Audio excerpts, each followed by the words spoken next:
ఎందుకంటే ముఖ్యంగా ఇక్కడ ఇది ఇంకొక బలమైన స్టార్ కాస్టింగ్ చాలా బాగా చేశారు ఆయన. ముఖ్యంగా బాబీ డియోల్ గారిని అంటే ఈరోజు చూస్తుంటే నాకు అదే అనిపించింది.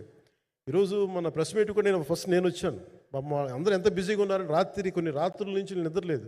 మన మనోజ్ పరమహంస గారికి కానీ, రత్నం గారికి కానీ, జ్యోతి గారికి కానీ పాపం ఈ సినిమా ప్రమోషన్ సింగిల్ హ్యాండెడ్గా పాపం నిధి అగర్వాల్ భుజాల మీద వేసుకొని నాకే బాధ అనిపించింది.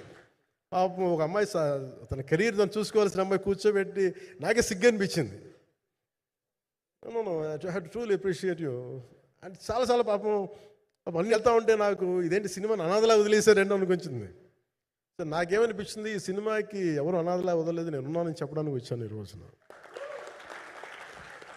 ఎందుకంటే నేను కోట్లాది మంది ప్రజలకి అండగా ఉండేవాడిని, దేశంలో ఉండే సమస్యలకి స్పందించేవాడిని. అలాంటిది తెలుగు సినిమాకి, నా సినిమాలకి మీకు తెలుసు గతంలో ఎన్నిసార్లు ఇబ్బందులు పెట్టారు.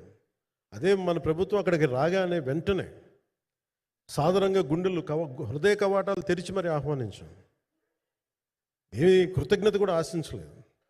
అంత చిత్ర పరిశ్రమను అంత గుండెల్లోకి తీసుకుంటాం. అలాగే దీనికి సంబంధించి అలాంటిది నా సినిమాని నేను ఎందుకు వదిలేస్తాను? ఎందుకంటే ఇది ఇంకో సినిమా కాదు. ఒక మేకప్ మ్యాన్గా ప్రారంభమయ్యి ఇంకో ప్రొడ్యూసరో, డబ్బులున్న ప్రొడ్యూసరో, పెద్ద జీవితాల నుంచి వచ్చిన ప్రొడ్యూసరే కాదు, చాలా చిన్న స్థాయి, ఒక మేకప్ మ్యాన్ స్థాయి నుంచి బాయ్గా స్టార్ట్, అంటే చిన్నపాటి అసిస్టెంట్గా స్టార్ట్ అయ్యి చాలామంది మన సీనియర్ దర్శకులందరి దగ్గర పనిచేసి అంచెలంచెలుగా ఎదిగి నిర్మాత అయ్యి, దర్శకుడయ్యి, స్క్రీన్ ప్లే రైటర్ అయ్యి, మీరు ఏమన్నానంటే ఆయన మౌనంగా ఉంటారు. ఎవరు ఎన్ని ఇబ్బందులు పెట్టినా మౌనంగా ఉంటారు. ఆయన మౌనం ఒకసారి నాకు విపరీతమైన అసహనానికి గురి చేసేస్తుంది. మీరు ఏదైనా మాట్లాడాలంటే ఎవరు ఇబ్బందులు పెట్టి ఏం ఎదురు తిరగరు ఏంటంటే ఇలా అంటారు, ఏం చేయాలి. ఇంకా ఇలాంటి వ్యక్తికి ఆయన మౌనం నన్ను ఇలా రోడ్ల మీదకి వచ్చి ఇలా మీ దగ్గరికి ముందు నుంచోబెట్టింది. అంటే ఆయన ఏంటంటే చెప్తారు, ఆయన మౌనం అంటే రమణ మహర్షి నుంచి బాగా నేర్చుకున్నట్టున్నారు. మౌనం అన్నిటికీ సమాధానం. సో నాకు మనస్ఫూర్తిగా ఈ స్టార్ కాస్టింగ్ ఒకటి, అంటే చిత్ర పరిశ్రమ మీద ఎందుకు ఇంత గౌరవం అంటే మనందరం కులాల మీద, మతాల మీద, ప్రాంతాల మీద, భాషల మీద కొట్టుకుంటూ ఉంటాం.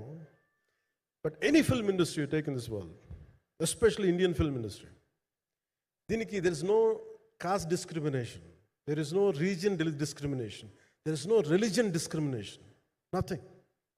It's purely your creative potentiality, purely your creative ability.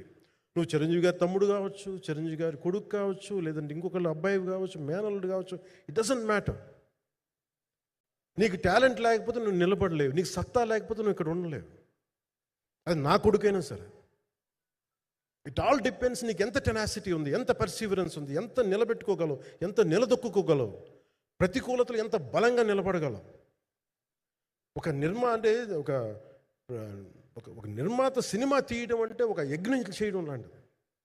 తిట్లు తినాలి, ఇబ్బందులు పడాలి, అన్నీ పడిన తర్వాత ఫైనల్ డబ్బులు మిగిలితే కూడా తెలియదు. ఇలాంటి పరిస్థితుల్లో నాకేమనిపించిందంటే ఈయన పడ్డ కష్టం చెప్పాలనిపించింది ఈ రోజున. ఈ ప్రెస్ మీట్ తాలూకు ముఖ్య అంశం, ఒక చిన్న స్థాయి నుంచి వచ్చిన వ్యక్తి నిర్మాతగా ఎదిగి ఆయనకున్న పాపం ఆయన మంచితనం ఆయన్ని శాపంగా అవ్వకూడదని చెప్పి ఒక ఉద్దేశంతో ఆయన మంచితనం చెప్పాలి, ఆయన ఒక మంచి సినిమా చేశారని చెప్పడానికి నేను ఈ రోజున మీ ముందుకు వచ్చాను.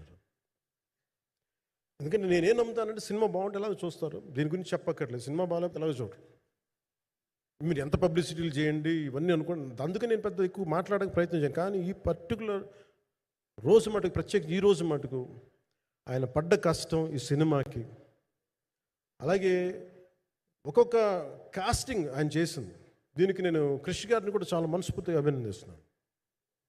ఎందుకంటే ఆయన కూర్చున్నప్పుడు ఎంతమందిని పెట్టాం, ఒక ఔరంగజేబ్గా మిగతా నటులు ఒకళ్ళిద్దరు యాక్టర్స్ని పెట్టి కూడా ఒకళ్ళ చేత యాక్ట్ చేయించాం ఒకళ్ళ చేత. కానీ Bobby Deol so apt for Aurangzeb, ఎంత కన్విక్షన్తో చేసిన అప్పటికే